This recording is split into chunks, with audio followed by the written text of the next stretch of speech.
Hello बच्चों, this video is the last in series. In this video we will discuss the last 15 questions of the test, that is 31 to 45. The same thing, जिनके पास भी PDF नहीं है तो description में PDF दिया हुआ है, वो PDF डाउनलोड कर लो and we will do the question in sequence of the PDF. So let's start. Let me load the question first, then okay. The question number 31. A 10 meter long wire of resistance 20 ohm is connected in series with a battery of 3 volt and a resistance of 10 ohm. That is what we have, a wire of resistance 20 ohm. It is connected with a battery of 3 volt and a resistance of 10 ohm, right? And this wire is 10 meter long. So we have to find the potential gradient across the wire. The potential gradient means potential per unit length. So first we need to find the current through the wire. The current through the wire is total voltage, that is 3 upon total resistance. The total resistance is 20 plus 10. So that is 0.1 ampere. The current is 3 upon 30, that is 0.1 ampere current flow hoga. Now the potential drop across the wire will be how much? The potential drop across the wire. Across the wire, तो ये हो जाएगा V is equal to current into resistance of the wire, that is 2 volt. This is 2 volt. And the potential gradient is how much? The potential gradient is potential per unit length, so 2 by 10, and so this will be 0.2. Okay. The next 32. In the network shown equivalent resistance between A and B. ये एक network है. This is 3 ohm. This is 8. This is 2. Then this is 4. This is 6. Then this is connected straight, and this is 6. And ये हमारा है. इसके बीच में हमें इक्विवेलेंट रेजिस्टेंस निकालना है. So we will see like this and this are in parallel. So this and this in parallel is how much? 1/2 plus 1/8, so that will be 8/5, right? Sorry, उल्टा कर दिया मैंने, तो क्योंकि उल्टा करके लिखते हैं हम इज इक्वल टू 5/8, तो इसको उल्टा करेंगे तो कितना आ जाएगा? 8/5. ठीक है. So let me make another circuit, that is this is 3, then this, दोनों मिलके कितना हो गया? 8/5. Similarly the 4 and 6 in parallel, तो 4 and 6 इन पैरेलल कितना हो गया? 1/4 plus 1/6, 3 plus 2, 5 and 12/5. This is 5/12, तो ये आएगा 12/5. This is 12/5. And then the 6 ohm. Now it's very simple for you. ये दोनों सीरीज में 8/5 plus 12/5, that is 20/5 is 4. So this is 3, 4 and 6 in parallel. So इनको solve करेंगे तो then you will find the answer. कितना? 1/3 plus 1/4 plus 1/6, that is 12. LCM आ गया, तो 4 plus 3 plus 2, so this is 12/9, so 4/3, so that's 4/3, right? So यहाँ पे catch था, इसको पैरेलल, ये दोनों पैरेलल, राइट? एंड उसके बाद तो फिर कुछ बचा ही नहीं सर्किट में. Then everything is so simple. थोड़ा सा ध्यान से करो, ऐसा कुछ मुश्किल नहीं है. You are given several identical resistance of value, each of value 10 ohm. We are given some resistance of value 10 ohm and each capable of carrying a maximum current of 1 ampere. The maximum current they can. It is required to make a suitable combination to produce a resistance हमें net resistance कितना चाहिए 5 ohm and net current चाहिए 4 ampere. देखो एक resistance सिर्फ 1 ampere current ले सकता है, तो आप सीरीज में कितने भी लगाओ तो 1 ही रहेगा। तो अगर आपको 4 एम्पियर करंट चाहिए तो पैरेलल में 4 रेजिस्टेंस तो मिनिमम चाहिए ही चाहिए। तो 1 2 3 4, 1 एम्पियर इससे गया, 1 एम्पियर इससे गया, 1 एम्पियर इससे गया, 1 एम्पियर इससे गया। तो इस तरह से 4 एम्पियर वाली कंडीशन तो हमारी पूरी हो गई। अब रेजिस्टेंस चाहिए 5 ओम। तो अगर मैं 10 10 10 को पैरेलल में देखूं तो ये हो गया 10/4। तो 10/4 होता है 2.5, लेकिन मेरे को चाहिए 5, तो इतना ही और चाहिए। तो और लगा देते हैं 10 10 then 10 and then 10. So then it will be, this is what is the combination. So how many resistance we need? 8 resistance. Clear? So पहले करंट से देखा ना, 1 एम्पियर करंट ले सकता है, आप सीरीज में कितने भी लगाओ डजेंट मैटर, करंट तो 1 एम्पियर से ज़्यादा नहीं हो सकता। तो आपको अगर करंट बढ़ाना है सिस्टम का तो पैरेलल में लगाने पड़ेंगे। तो 4 एम्पियर करंट चाहिए, 1 एम्पियर ले सकता है, तो 4 रेजिस्टेंस तो पैरेलल में चाहिए ही चाहिए, right. The next question, in the given circuit the ammeter, ये एक सर्किट है, this is 20 ohm, this is an ammeter, this is 50 ohm, this is 30 ohm, and then ये 12 वोल्ट बैटरी और ये रेजिस्टेंस R, ये 12 वोल्ट बैटरी, ये resistance R। हमको R की वैल्यू चाहिए और एमीटर में करंट कितना है 0.1 ampere. The ammeter current is 0.1 ampere. देखो if somebody is not comfortable then Kirchhoff law is one of the best law to solve this, right? So मैं आपको इसको Kirchhoff law से भी सॉल्व कर देता हूँ और वैसे भी सॉल्व कर देता हूँ। मान लो यहाँ पे करंट I है, तो ये करंट हो गई I minus 0.1। तो if I apply the Kirchhoff law in this, I minus 0.1 into 20 minus, because current की डायरेक्शन ये है, लूप की डायरेक्शन ये है, 0.1 into 80 is equal to 0. So this is 20I minus 2 minus 8 is equal to 0. So I is equal to, okay, 10 upon 20, 0.5. So this current is 0.5. तो ये current आ गया हमारा 0.5, ये हो गया 0.5, तो ये करंट कितना हो गया 0.4। अब आप इसमें लूप लगा लो, इसमें लूप लॉ लगा लो, ऐसे लगा लो। तो इसमें लूप लॉ लगाएंगे, सो this will give you 0.4 into 20, और ये कितना है plus 0.5 into R minus 12 is equal to 0. Minus 12 is equal to 0. So this is 8 plus 0.5 R is equal to 12.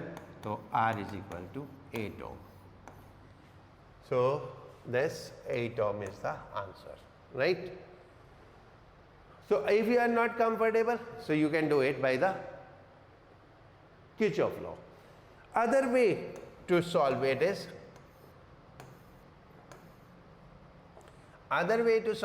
is, this is 20, this is 50, this is 30, this is 12, and this is R. The current here is 0.1. So voltage here is 8. Voltage here is 8. कैसे? 0.1 into 80, that is 8. So voltage here is also 8. If the voltage here is 8, then the current here, the current is 8 by 20, that is 0.4. So current here is 0.4. If 0.4 current here 0.1, तो यहाँ पे current कितना हो गया 0.5. So then V is equal to E minus IR. Apply कर दो. Voltage कितना 8, EMF कितना 12, करंट कितना 0.5, and internal resistance R, so R is equal to 8 ohm. This is other way of solving the things, right? Choice is yours. The answer will be 8, right? The next question. A cell has an EMF of 1.5 volt. एक cell है, इसका EMF 1.5 volt है और इसका कुछ internal resistance भी होगा. इसको शॉर्ट सर्किट कर दिया, ऐसे शॉर्ट कर दिया. शॉर्ट करने का मतलब दोनों टर्मिनल सीधे सीधे जोड़ दिए. तो इसको शॉर्ट सर्किट कर दिया, दोनों टर्मिनल सीधे सीधे जोड़ दिए. सो करंट कितना? 3 एम्पियर. करंट कितना? 3 एम्पियर. सो इंटरनल रेजिस्टेंस निकालना है. I is equal to E by R. I is 3, E is 1.5, R. R कितना? 0.5. So that is 0.5 ohm. Okay. Short circuit means दोनों टर्मिनल मिला दो. Open circuit means खोल दो. The next question. 5 cells each of EMF E and internal resistance R are connected in series. By mistake one cell is connected wrongly. 1, 2, 3, 4, 5. So R, R, R, R, R. तो resistance तो सीधे सीधे add हो गए. कितना? 5R. तो resistance तो 5R हो जाएंगे. तो ये तो होगा नहीं, ये भी नहीं होगा. अब EMF, ये positive positive positive positive negative. तो +4E minus E, that is 3E. So 3E 5R. So that will be the answer, right? कभी कभी तो क्वेश्चन एलिमिनेशन मेथड से भी हो जाते हैं. ठीक है. 2 cells having EMF E1 and E2, E1 greater than E2 when placed in series produce null deflection at a distance when placed. जब सीरीज में प्लेस किया तो E1 प्लस E2 हो गया. That is K L1. L1 is given 204. और जब opposite place किए, opposite मतलब क्योंकि E1 बड़ा है तो E1 minus E2, so then it become 36. K into 36. इसको डिवाइड कर दो, ये आ गया. E2 हमको दे रखा है तो E1 plus 1.4 upon E1 minus 1.4 is equal to 204 by 36. So this is 6, 34, then 3, 17, then this. So it will be 34 by 6, तो 34 2 वोल्ट आ जाएगा. So then बाकी आप कैलकुलेट कर लेना, it will be 2 volt only, right? So again the simple question. The next question is, in the given circuit a steady voltage drop across the capacitor is. ये एक circuit है, ये voltage V, ये एक resistance R2, ये एक resistance R1 and ये एक रेजिस्टेंस R3 एंड ये एक कैपेसिटर. हमको निकालना है potential across capacitor. Now capacitor charging जब फुल्ली चार्ज हो जाता है, आफ्टर दैट करंट फ्लो नहीं होता कैपेसिटर में से. So in steady state there will be no current flow through the capacitor. तो if I take this A and B, so जो पोटेंशियल डिफरेंस अक्रॉस AB होगा वही कैपेसिटर का potential होगा, क्योंकि इधर से करंट तो जा नहीं रहा. जब करंट नहीं जा रहा तो इसका सर्किट में होना या ना होना कोई मीनिंगलेस है. ठीक है, इधर से करंट जा ही नहीं रहा, तो करंट किधर से जा रहा है? करंट तो सिर्फ ऐसे जा रहा है, राइट? तो how much is the current? ये करंट हो जाएगा ऐसे और ये भी आई ऐसे. तो how much is the current? The current is V upon R1 plus R2. अब पोटेंशियल डिफरेंस अक्रॉस AB कितना होगा? Potential difference across AB is current into R1, that is IR1. So this will be V R1 upon R1 plus R2 and the same is the potential difference across capacitor. यही potential difference होगा across capacitor. तो जब भी आपको DC circuit में capacitor नजर आए तो कैपेसिटर में से करंट फ्लो नहीं होगा इन स्टेडी स्टेट. तो कैपेसिटर में से करंट फ्लो नहीं होगा तो आप उस ब्रांच को ऐसे रिमूव कर सकते हो, ऐसे रिमूव कर दो, ठीक है, ऐसे रिमूव कर दिया तो अब ये क्या है, जितना पोटेंशियल यहाँ पे है, जितना पोटेंशियल यहाँ है उतना ही यहाँ होगा, राइट, क्योंकि करंट तो जा ही नहीं रहा था. सो दैट्स एक बेसिक कॉन्सेप्ट है. अगर कैपेसिटर डीसी सर्किट में है तो उसमें से करंट फ्लो नहीं करेगा, वो कुछ मोमेंट के लिए करता है, जैसे हम स्विच ऑन या ऑफ करते हैं तो कुछ मोमेंट के लिए करता है, उसके बाद नहीं करता.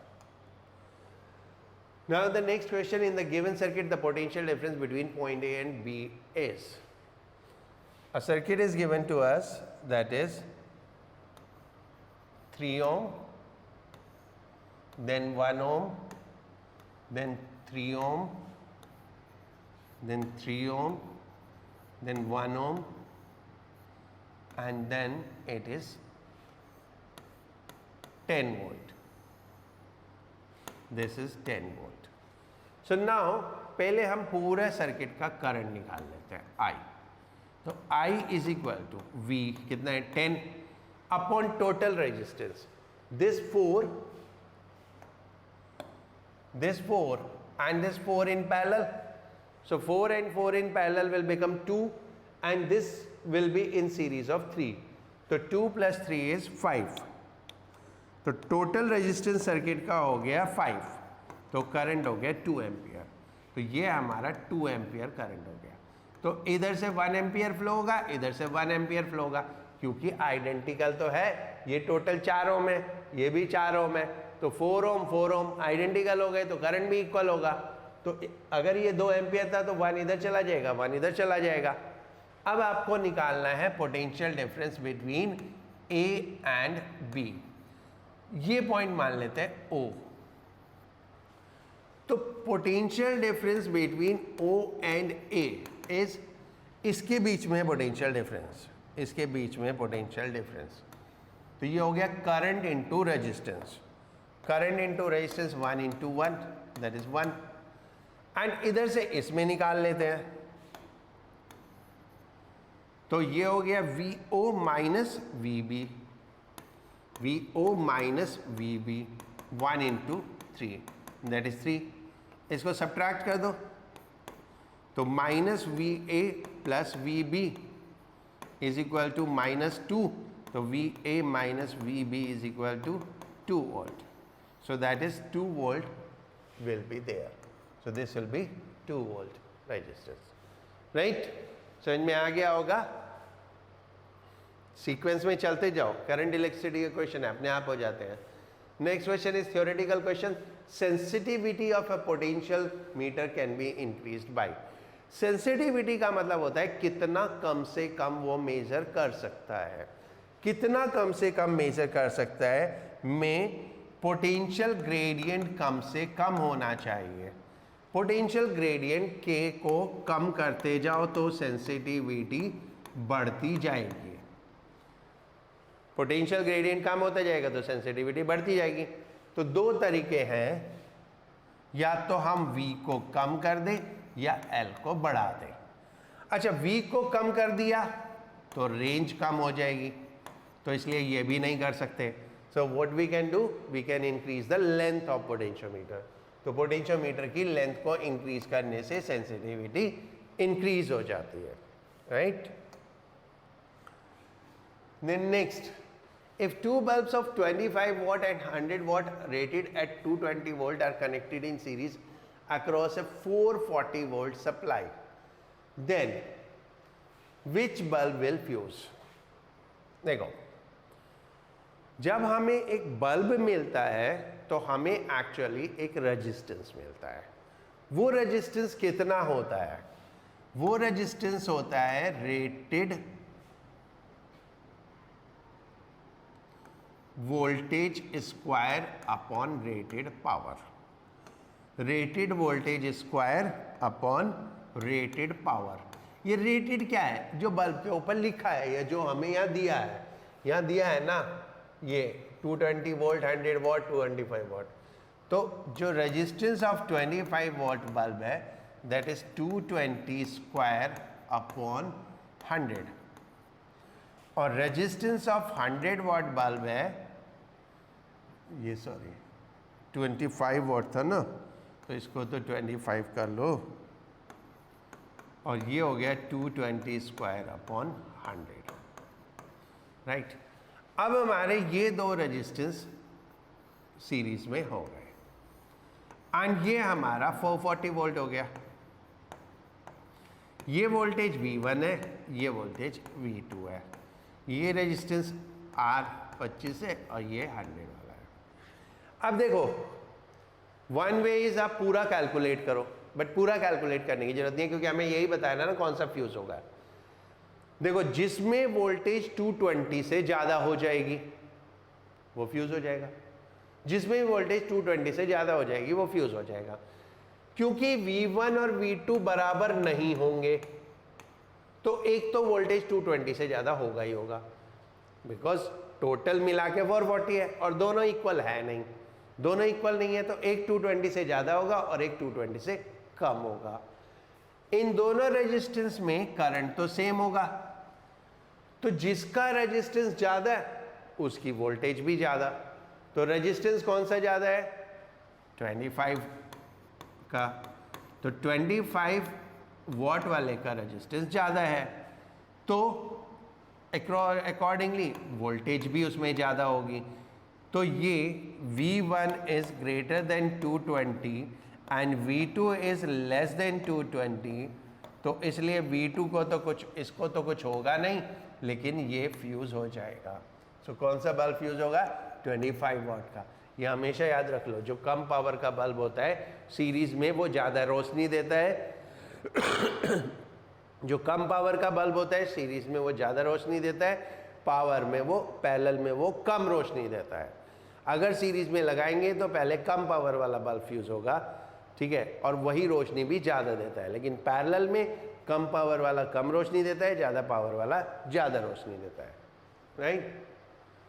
Next is a heating coil transform 100 joule of electrical energy into energy per second. The coil is cut into two halves and the two halves are joined together.